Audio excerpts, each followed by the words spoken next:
Hosanna gospel centre వారు సమర్పించు సువార్త దర్శనం. సువార్త దర్శనం. దేవుని వాక్యమును నమ్మే ఆత్మ సంబంధులకుండే ఆలోచన వేరు,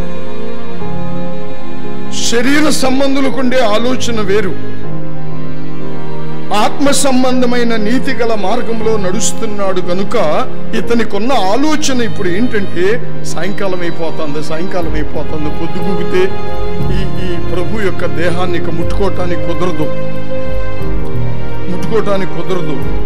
ఇక రేపంతా విశ్రాంతి దినం, శనివారం నాడు ఆయన దేహాన్ని ఆ శిలువ మీద నుండి దించడానికి లేదు, సమాధిలో పెట్టడానికి లేదు, మట్టి చేయటానికి లేదు. మళ్ళా ఇక ఆదివారం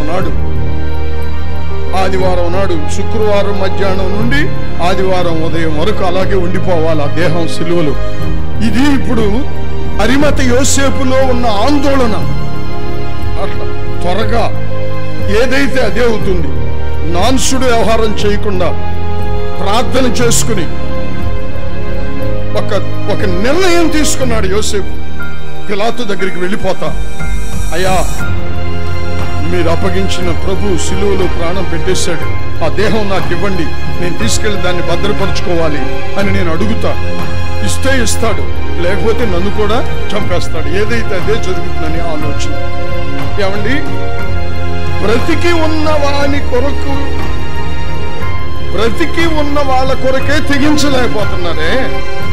చనిపోయిన ఒక వ్యక్తి యొక్క మట్టిలో మట్టి అయిపోయే దేహం కొరకు ఇతనికి ఎంత ఆసక్తి ఎందుకు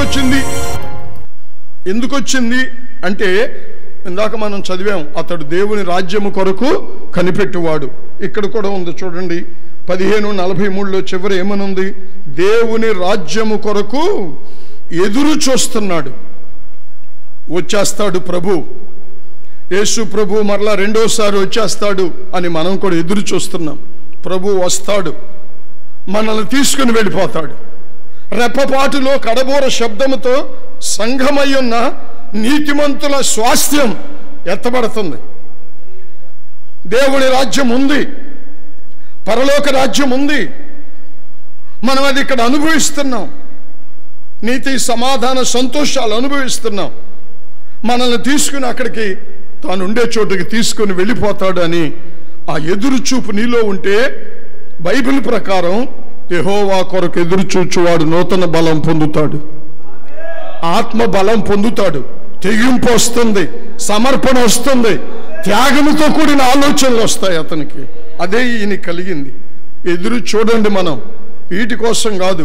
మనల్ని రక్షించిన దేవుడు తన పరలోక చిత్తమే మన యందు నెరవేరుస్తాడు భూలోకంలో ఉన్నంత వరకు.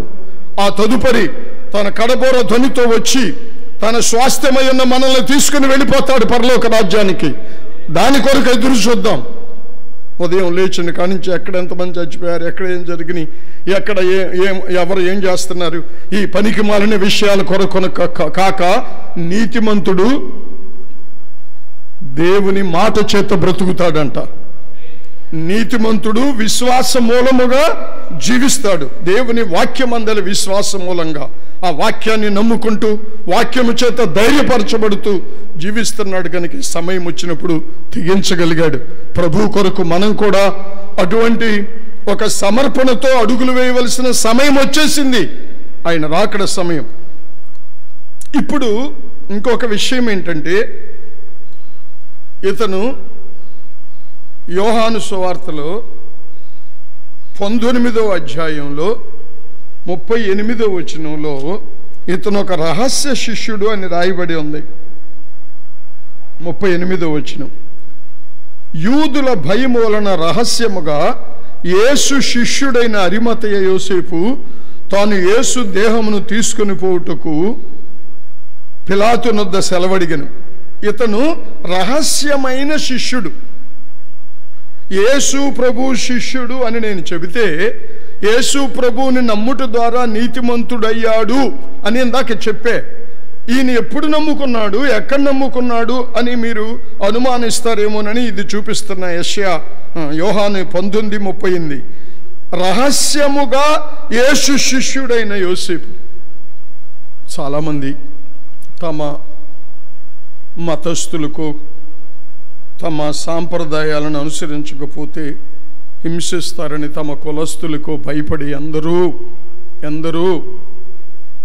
ఇళ్లల్లో రహస్యముగా ప్రభువుని నమ్మి ప్రార్థించి తల్లులు ఉన్నారు, కుటుంబాలు ఉన్నాయి. ఇప్పుడు కూడా టీవీలో వాక్యం చూసుకుంటూ భర్త ఇంటి దగ్గర లేనప్పుడు, పిల్లలు ఇంటి దగ్గర లేనప్పుడు ప్రార్థన చేసుకుంటూ రహస్యముగా ప్రభువుని ఆరాధిస్తున్న వాళ్ళు లక్షల మంది ప్రజలు ఉన్నారు. ఇప్పుడు కూడా వాళ్ళని నీతిమంతులుగా తీర్చునుగాక. ప్రభు వాళ్ళని అరిమతయ యోసేపులే ధైర్యవంతులుగా దేవుని రాజ్య సంబంధులుగా ఏర్పరచుకొనుగాక. ఇప్పుడు చూడండి, యేసు దేహము తనకిమ్మని అడిగిన ఇతను ఒకటి గుర్తుపెట్టుకోండి, శిష్యుడు, యేసు ప్రభు యొక్క శిష్యుడు. 2 ఘనత కలిగిన వాడు. 43వ వచనంలో చదివాం. ఘనత. యేసు ప్రభు శిష్యుడు, ప్రభు చేత ఘనత పొందినవాడు. 3 మత్తయి సువార్త 27:57 ధనవంతుడని రాయబడి ఉంది. మత్తయి సువార్త 27:57 యేసు శిష్యుడుగా ఉన్న అరిమతయ యోసేపు అను ఒక ధనవంతుడు సాయంకాలమైనప్పుడు వచ్చి పిలాతు నొద్దకు వెళ్ళి యేసు దేహము తనకిమ్మని అడుగగా పిలాతు దానిని అతనికి అప్పగింప ఆజ్ఞాపించెను. ఇక్కడేం కనబడుతుంది మనకి? ధనవంతుడు. సమాజములో మనం చూసిని ఇటు ప్రభువుకి శిష్యుడుగా ఉన్నాడు, అటు చూస్తే ప్రభు వలన ఘనత పొందాడు సమాజంలో, ఇటు చూస్తే ధనవంతుడై ఉన్నాడు. ఈరోజు సమాజంలో ఉన్న పరిస్థితులు ఏంటి? ధనవంతులు యేసు ప్రభు పేరు చెబితే అసహించుకునే స్థితిలో ఉన్నారు. వాళ్ళకి డబ్బే దేవుడు, వాళ్ళ సంపాదన, వాళ్ళ వెండి, వాళ్ళ బంగారం, వాళ్ళ డబ్బే వాళ్ళకి దేవుడు. ఈ రోజున ప్రభువుని గురించి చెబుదామన్నా దేవుడు ఉన్నాడయ్యా, నమ్ముకోండయ్యా, మోక్షానికి నడిపిస్తాడయ్యా అంటే పళ్ళు కొరుకుతూ కళ్ళు ఎర్రగా చేస్తున్న ప్రజలు. ఒక సమయం వస్తుంది, మరి ఇప్పుడు వచ్చింది వాళ్ళ డబ్బు వాళ్ళకి అక్కడికి రాదు, వాళ్ళ వెండి వాళ్ళకి అక్కడికి రాదు. జఫన్యా గ్రంథంలో చూడండి, మీరు రాసి ఉంది ఆ మాట. 773వ పేజీ 1వ అధ్యాయం 15వ వచనం 14 నుండి చదువుతున్నా. యెహోవా మహాదినము సమీపమాయను, యెహోవా దినము సమీపమై అతి శీఘ్రముగా వచ్చుచున్నది, ఆలకించుడి. యెహోవా దినము వచ్చుచున్నది, పరాక్రమశాలురు మహారోదనము చేయుదురు. చూడండి, ఎంత పరాక్రమం ఉన్నా, ఎంత తెలివున్నా. ఇటలీ ప్రెసిడెంట్ ఏడుస్తా వీడియోల్లో కనబడుతున్నాడు, బోరుమని ఏడుస్తున్నాడు. అంత డెవలప్డ్ కంట్రీస్ ఏడుస్తున్నారు, ఏమీ చేయలేక. డబ్బు తీసుకొచ్చి బజార్లో పారేస్తున్నారు. వాళ్ళ వెండి అక్కడికి రాల. ఆ దినము ఉగ్రత దినము, శ్రమ, ఉపద్రవము, మహానాశనము కమ్ము దినము, అంధకారము, గాఢాంధకారము కమ్ము దినము, మేఘములు, గాఢాంధకారము కమ్ము దినము. 18వ వచనం, యెహోవా ఉగ్రత దినమున తమ వెండి బంగారములు వారిని తప్పించలేకపోవును, రోషాగ్ని చేత భూమి అంతయు దహింపబడును, హఠాత్తుగా భూనివాసులందరూ సర్వనాశనము చేయబోచున్నాడు. ఇది ఇప్పుడు జరుగుతుందని కాదు చెప్పేది, కానీ వాటి యొక్క ఛాయలు ఇప్పుడు మనం చూస్తున్నాం. మహా ఉగ్రత దినం. పరాక్రమశాలులు ఏడుస్తుంది తప్ప ఏమీ చేయలేకపోతున్నారు. బంగారము వాళ్ళకి అక్కడికి రాటల్లా, వెండి అక్కడికి రాటల్లా, డబ్బు అక్కడికి రాటల్లా. ఈ భయంకరమైన పరిస్థితుల్లో ఏది వాళ్ళని తప్పించలేకపోతుంది. ప్రార్థన ఒక్కటే తప్పిస్తుంది, ఉపవాస ప్రార్థన ఒక్కటే తప్పిస్తుంది ఆ ఉగ్రత నుండి, ఆ కీడు నుండి. ఆ యేసుక్రీస్తు నామమే తప్పిస్తుంది. భయపడబోకండి. ఆ రోజున నువ్వు బంగారం పెట్టుకోలేదని నిన్ను ఎగతాళి చేశారుగా. ఓ రోజు బస్సులో నేను నా భార్య వెళుతున్నాం. ప్రభువుని నమ్మిన 2-3 సంవత్సరాలకు అనుకుంటా ప్రార్థనకి వెళ్తున్నాం. ఆమె సీట్లో, లేడీస్ సీట్లో ఆమె కూర్చుంది, జెంట్స్ సీట్లో మేము కూర్చున్నాం. ఆ సీట్లో ఉన్న ఆమె, ఆ లేడీస్ సీట్లో ఉన్న పక్కన ఉన్న పెద్ద ఆమె, అమ్మ చిన్న వయసులో నీకెంత బాధ వచ్చిందమ్మా, అయ్యో ఎప్పుడు పోయాడమ్మా అని అడుగుతుంది. నవ్వి, లేదమ్మా అదిగో ఆ సీట్లో కూర్చున్నాయని మా యజమాని అంది. అంటే ఏంటి? దేవుని నామం చాలని పరిశుద్ధాత్మ దేవుని ప్రేరేపణకు లోబడి ముత్యము కంటే అమూల్యమైన వాడు నా ప్రభువు చాలు నా జీవితానికని వెండి బంగారములు దేవునికి పాదాల దగ్గర పెట్టి అక్షయ అలంకారాలు కలిగి గుణవైతైన భారీగా ఉండటానికి సిద్ధపరచబడితే ఎగతాళి చేశారు, వేళాకోళం చేశారు, అవమానపరిచారు. ఇప్పుడు పైనుండి కింద దాకా ధరించిన నీ వెండి నీకు అక్కడికి వస్తుందేమో ఆలోచించు. ఆ బంగారం అక్కడికి వస్తుందా? నాకు అక్కడికి వస్తున్నాడు. నేను నమ్మిన నా ప్రభు, ఆయన నన్ను ధైర్యపరుస్తున్నాడు, నిన్ను ధైర్యపరుస్తాడు. అక్కడకు రాని వాటిని, అక్షయమైనవి కాని వాటిని ఆశ్రయించొద్దు. గుర్తుపెట్టుకోండి ఈ మాటలు. ఉగ్రత దినాన జెఫన్యా గ్రంథం 1వ అధ్యాయం 15-18 వచనాలు అక్కడికి రావు. ఉపద్రవాలు వచ్చినప్పుడు అవి అక్కడికి రావు. యేసు ఒక్కడే అక్కడికి వస్తాడు. దేవునికి స్తోత్రం కలుగును గాక. ఈ ధనం చూసుకుని, అందుకే ప్రభు అన్నాడు, ఒంటె సూది బెజ్జంలో దూరుతుందేమో కానీ ధనవంతుడు మాత్రం పరలోక రాజ్యంలో ప్రవేశించడు అన్నాడు. ఎందుకని? ఆ ధనాన్ని చూసుకుని, ఆ వెండిని చూసుకుని, ఆ బంగారాన్ని చూసుకుని అదే ఘనతని. మరి ఈరోజు ప్రపంచ దేశాలు America, Italy, Germany, France, Britain, Spain, Iran, ఏంటిది ఈ ఆయిల్ అంతా మాదే. భూమి కింద ఉన్న పెట్రోల్, డీజిల్ ఇది మొత్తం మాదే. మేము ఏం చేసినా చాలా మనీ అవుతుంది అనుకున్నారు. ఏం చేస్తారు ఇప్పుడు? ఏది అక్కడికి రాటల్లా. ధనవంతులు కూడా ఆందోళన చెంది కలవరపడే రోజున యేసు ఒక్కడే అక్కడికి వస్తాడు. అందుకనే ఇతను ధనవంతుడయ్యుండి కూడా, గనుడయ్యుండి కూడా యేసుని రహస్యముగా ఆరాధించుకుంటూ శిష్యుడిగా బ్రతికాడు. యేసు ప్రభు బిడ్డలుగా బ్రతకటం మన భాగ్యం. ఆయన శిష్యులుగా చేర్చబడటం మనకు దేవుడిచ్చిన గొప్ప ధన్యత. అది స్తుతించుకుంటూ దాని విలువలను కాపాడుకుంటూ అంచె దినాలలో, ఉగ్రత రాబోతున్న దినాలలో, శోధన కాలంలో మనల్ని తప్పించగలిగిన దేవుని వైపే చూస్తూ ముందుకు సాగిపోదాం. హల్లెలూయా, హల్లెలూయా.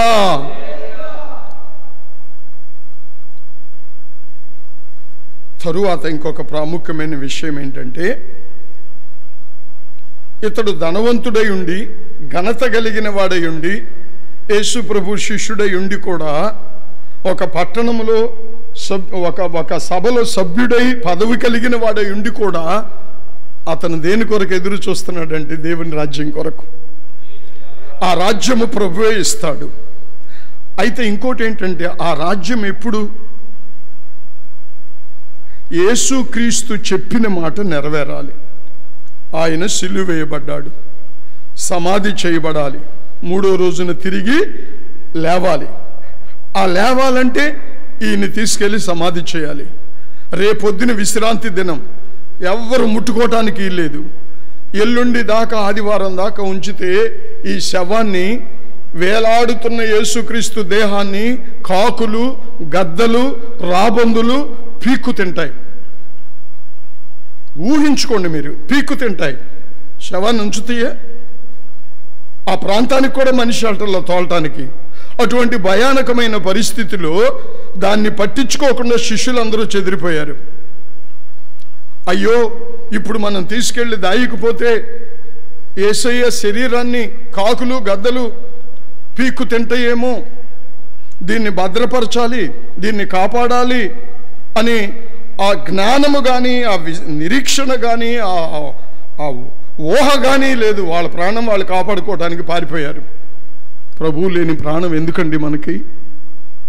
జీవం లేనిదే.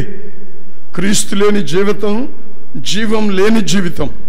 అపరాధములతో, పాపములతో చచ్చిన మన జీవితాలని క్రీస్తు బ్రతికించాడు. ఆ క్రీస్తే బ్రతికిస్తూ ఆయన రాజ్యం కొరకు నడిపిస్తాడు. ఆ స్పృహ కూడా లేదు వాళ్ళల్లో. కానీ అరిమత యోసేపుకి ఇచ్చాడు ఆ భాగ్యాన్ని దేవుడు. ఇప్పుడు నేను ఆలోచిస్తా కూర్చునే సమయం కాదు. భయపడతా కూర్చునే సమయం కాదు, పిల్లలతో గోళీలు ఆడుకుంటూ కూర్చునే సమయం కాదు, క్రికెట్లు ఆడుకుంటూ కూర్చునే సమయం కాదు, చిన్న పిల్లలతో సలిమంట్లు ఆడుకుంటూ కూర్చునే సమయం ఇది కాదు. ప్రాణం ఉన్నా పోయినా నేను వెళ్ళిపోవాలి, నేను ఆ దేహాన్ని తీసుకోవాలి, సమాధిలో పెట్టాలి. రేపు విశ్రాంతి దినం సమాధిలో ఉంటుంది, ఎల్లుండి ఉదయం యేసు ప్రభు తిరిగి మరలా లేస్తాడు. అదే కాకులు గద్దలు పీకుతుంటే యేసు ప్రభు మళ్ళీ తిరిగి ఎలా లేస్తాడు? ఒక చనిపోయిన దేహానికే అంత విలువిస్తున్నాడు నీతిమంతుడు. హల్లెలూయా అని ఆ నిర్ణయమే అతనిలోకి తెగింపు తీసుకొచ్చింది. యేసుక్రీస్తు దేహాన్ని కాపాడుకుంటే ఆయన తిరిగి లేస్తాడు, నన్ను లేపుతాడు అనే నిర్ణయమే ఆయనలోకి ఆ తెగింపుని తీసుకొచ్చి సరే వెళ్ళాడు. వెళితే ఏముంది, ప్రాణాలకి తెగించి వెళ్ళాడు గనక ఆయన అసలు దాని గురించి ఆలోచించాలి. అరే అప్పుడే చనిపోయాడా? అక్కడ ఉన్న వాళ్ళని పిలిచారే, అప్పుడే ఇందాకేగా అప్పగిచ్చింది, అప్పుడే చనిపోయాడా అని అడిగి పిలాతు అతనికి ఇచ్చేసేయండి ఆ దేహాన్ని అన్నాడు. అదే పేతురు ఇల్లుంటే అతనికి దక్కేది కదా ఆ భాగ్యం. భయపడ్డాడు, పిరికాడయ్యాడు. యాకోబు ఎల్లుంటే ఆ దేహాన్ని తెచ్చిన భాగ్యం అతనికి దక్కేది కదా. ఈరోజు నువ్వు ఆలోచించుకో, నీ అడుగు ముందుండాలి యేసు ప్రభు కోసం. ఏదేమైనా నీ ఆలోచన ముందుండాలి ప్రభు కోసం, నీ నిర్ణయాలు ముందుండాలి ప్రభు కోసం. లోకం కోసం కాదు, బంధువుల కోసం కాదు, స్నేహితుల కోసం కాదు, యేసు కార్యాల కోసం, యేసు పరిచర్య కోసం, యేసు రాజ్య వ్యాప్తి కోసం నీ నిర్ణయాలు ముందుండాలి. దేవుని నీ అడుగులు ముందుండాలి. నువ్వు పరిగెత్తుతూ ఉండాలి ప్రభు కోసం, నువ్వు ఖర్చు పెడుతూ ఉండాలి ప్రభు కోసం తెగించి. అతను అలా చేశాడు కనుకయే అసలు అక్కడ ఏమి లేదు. తన ప్రాణమును పోగొట్టుకున్నవాడు కాపాడుకుంటాడు. పిలాతు దగ్గర అది కాపాడబడింది. వచ్చాడు, తను కాపాడబడటమే కాకుండా యేసుక్రీస్తు చేత తను కాపాడబడటమే కాకుండా యేసుక్రీస్తు దేహాన్ని కూడా కాపాడాడు తీసుకొచ్చి. చూడండి, ఇంకొక మాట చెప్పనా, తీసుకొచ్చినాక ఏదో ఒక రకంగా గబాల్ని వదిలించుకుపోదాంలే అనుకోలా. ఆయన అమూల్యమైన వాడు యేసు ప్రభు. ఈ సృష్టిలో ఆయన వంటి వాడు ఇంకొకడు, అందుకని అద్వితీయుడు అని రాస్తుంది యేసు ప్రభుని గురించి. ఆయన సర్వలోక నాథుడు, విలువైన వాడు, అమూల్యమైన వాడు, అద్వితీయమైన వాడు. యేసుక్రీస్తుని దిక్కులేని వాడిగా పెట్టడం ఇష్టం లేక కొత్తది నారబట్ట కొనుక్కొచ్చాడంటండి వెళ్ళి స్వయంగా. నేను అది చదివినప్పుడు నా హృదయం, ఇంత చిన్న విషయానికి కూడా ఎంత జాగ్రత్త తీసుకున్నాడు. 45-46 వచనాలు చదువుతున్న 15వ అధ్యాయంలో, శతాధిపతి వలన సంగతి తెలుసుకుని యోసేపునకు ఆ శవం అప్పగించెను. అతడు నారబట్ట కొని, ఇక్కడ ఒక్కసాటే కనపడుతుంది కొని అనే మాట. ఏదో ఒకటి అక్కడ దొరికింది, పాతగొడ్డ జుట్టేద్దాం, ఏదో ఒకటి చేసేద్దాంలే అన్నట్టు కాకుండా, దేవుడు అమూల్యమైన వాడు కనుక, విలువైన వాడు కనుక ఆయన పనిని విలువగా చేస్తున్నాడు యోసేపు. నీతిమంతుడు ఎప్పుడు కూడా దేవుని పని, మన యేసుక్రీస్తు యొక్క పనిని అన్నిటికంటే విలువైనదిగా, హల్లెలూయా, ఆమెను గురించి రాసుంది కదా, అత్తరు బుడ్డి తీసుకొచ్చిందే, విలువైన అత్తరు తీసుకొచ్చింది అంటే యేసు ప్రభు దగ్గరికి. విలువైన ఆ కొత్త అంగి వస్త్రం నారబట్టుకొని ఆయన్ని సిలువలో నుంచి దింపి ఆ బట్టతో చుట్టి బండలో తొలిపించిన సమాధి యందు ఆయనను పెట్టెను. కానీ సమాధిని గురించి అక్కడంతా వివరం లేదు. కానీ మత్తయి సువార్త 27వ అధ్యాయంలో ఉందండి. శుభ్రమైన నారబట్టతో చుట్టి, 60వ వచనం, తాను రాతిలో తొలిపించుకొనిన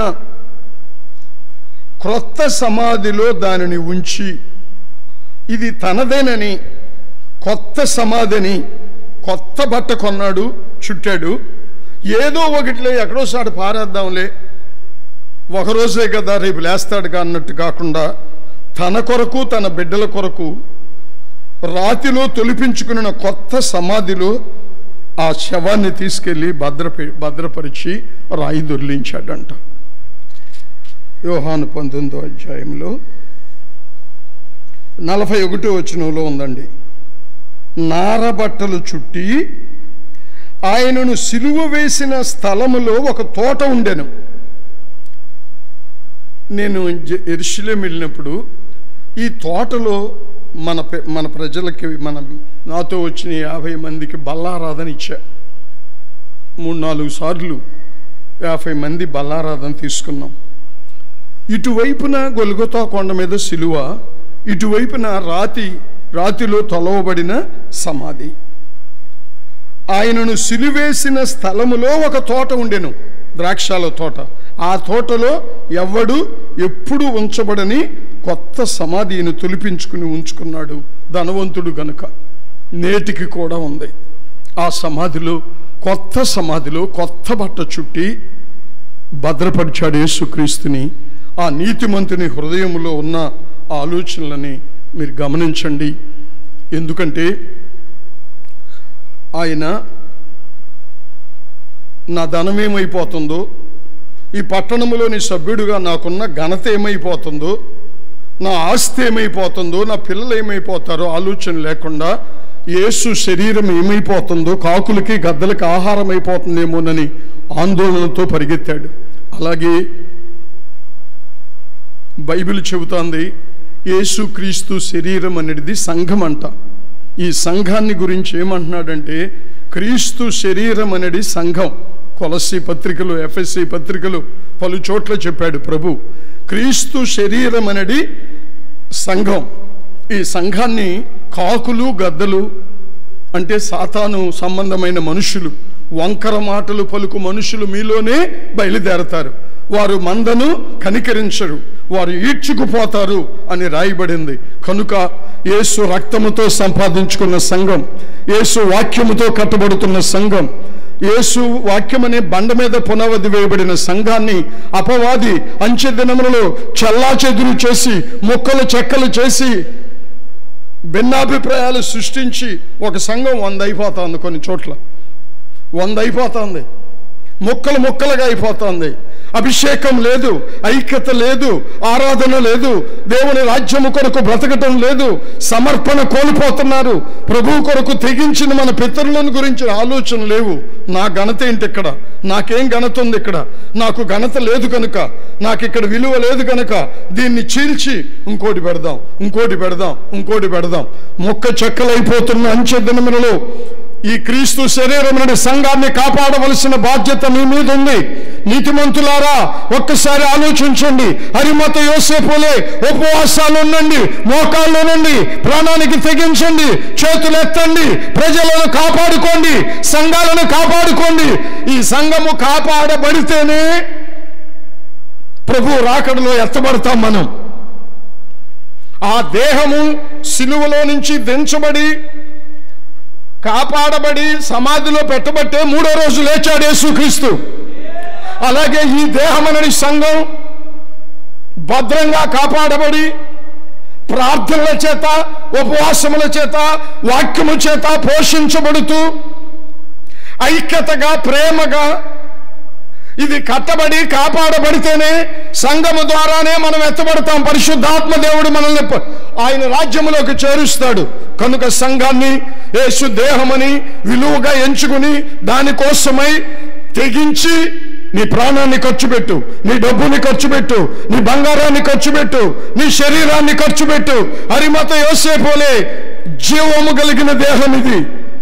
అక్కడ జీవము లేని దేహం కోసమే అలా పరిగెత్తాడు యోసేపు. ఇది జీవము గల సంఘం. వారు నా ప్రాణము కొరకు తన ప్రాణములను ఇచ్చుటకైనను తెగించిరి. ఎవరు? అకుల, ప్రిస్కిల్ల. క్రీస్తు యేసునందు నా జత పని వారైన ప్రిస్కిల్ల, అకుల నా ప్రాణం కొరకు వాళ్ళ ప్రాణాన్ని ఇవ్వటానికన్నా తెగించారు అంటున్నాడు పౌలు. అందువలన ఏం జరిగింది? వారి ఎంట ఉన్న సంఘమునకు వందనములు. అలాంటి తెగింపు ఉంది కనుకే వాళ్ళ ఇంట్లో సంఘం కట్టబడింది, పరలోక రాజ్యం కట్టబడుతుంది వాళ్ళ ఇంట్లో. ఆయనతో ఉన్న అకుల ప్రిస్కిలలు అటువంటి తెగింపులు ఎదుగుతున్నారు. ప్రాణం కొరకు ప్రాణాన్ని పెట్టేవాళ్ళంట, ఇప్పుడు ప్రాణాలు తీసేవాళ్ళు తయారవుతున్నారు. సేవకులారా, అరిమత యోసేపు వలె, అకుల ప్రిస్కిలల వలె విశ్వాసులారా, సంఘము నిమిత్తమై, దేవుని రాజ్యము నిమిత్తమై శోధన పరిస్థితుల్లో కానీ, భయానకమైన పరిస్థితుల్లో కానీ మీరు తెగించి కాపాడుకునే ఒక అభిషేకం కలిగిన వారిగా ఉండండి. దేవుడు మిమ్మల్ని ఆశీర్వదించును గాక, అట్టి తెగింపు ఆత్మనిచ్చును గాక. అది ఉపవాస ప్రార్థన వలన, దేవుని కొరకు నీతిగా బ్రతుకుట వలన, ఎదురు చూచుట వలన కలుగుతుంది. అట్టి అనుభవాలు ఈ భయానకమైన దినాలలో మీకు, మీ కుటుంబాలకి, సంఘాలకి పరిశుద్ధాత్మ దేవుడు అనుగ్రహించును గాక. అందరూ లేచి నిలబడండి, ప్రార్థన చేసుకుందాం. యేసు దేహాన్ని కాపాడుకుని తన డబ్బు ఖర్చు పెట్టడానికి తెగించాడు, తన ద్రాక్షాల తోట ఇవ్వటానికి తెగించాడు, తన ప్రాణాన్ని తీయటానికి, ఒకవేళ అవసరమైతే పిలాతు తన ప్రాణం తీసిన ప్రాణం పెట్టడానికి తెగించాడు. నీ నిర్ణయం ఏంటి? నీతిమంతురాలుగా బ్రతుకుతున్నావు, నీతిమంతుడుగా సమాజంలో బ్రతుకుతున్నావు. ఆ నీతి నీకు ఇచ్చే నిర్ణయం ఏంటో ఒకసారి ఆలోచించుకో.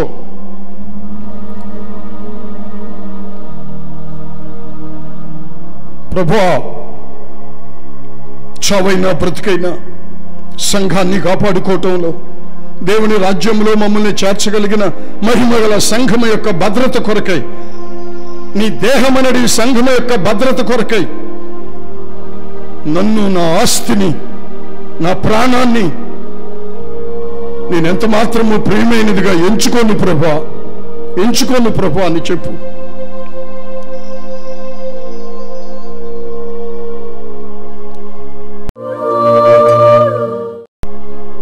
కృపామయుడా, పరిశుద్ధుడా, జీవాధిపతి, నీకు స్తోత్రం.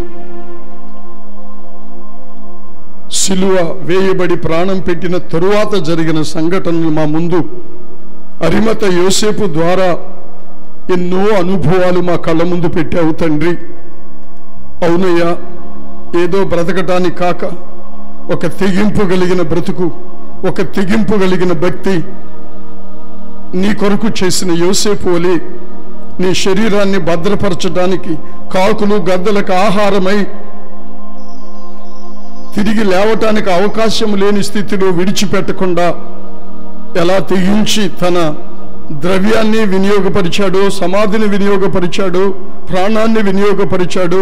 ఆ విధంగా జీవము కలిగిన సంఘం, మేము రక్షణ పొందటానికి నీవేర్పరిచిన సంఘం, అనుదినము పోషించబడటానికి మా ఆత్మ కొరకు వేర్పరచబడిన సంఘం, అనుదినము ప్రార్థనల చేత కాపాడబడటానికి వేర్పరచబడిన సంఘం, ఆఖరిగా నీ పరిశుద్ధాత్మ ద్వారా లేపబడి మమ్మల్ని నీ రాజ్యములో చేర్చుకోవడానికి ఏర్పరచబడిన జీవము గల దేవుని సంఘము యొక్క క్షేమము కొరకు, భద్రత కొరకు ఏ పరిస్థితుల్లోనూ పిరికివారమై ఎనుదిరగకుండా నీ వైపు చూస్తూ నీ వాగ్దానాలు నమ్మాడు కనుకే ఆదివారం లేస్తాడని నమ్మాడు కనుకే భద్రపరచగలిగాడు తెగించి.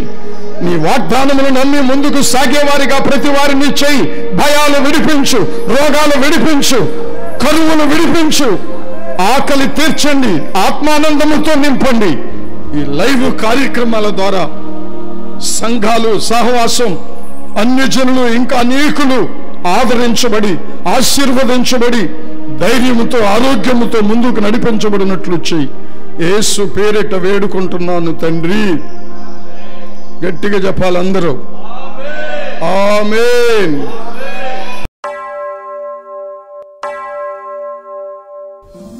మా చిరునామా K Moses hosanna gospel centre, వీరంకిలాకు. వివరములకు 9949141474 మరియు 9963825785.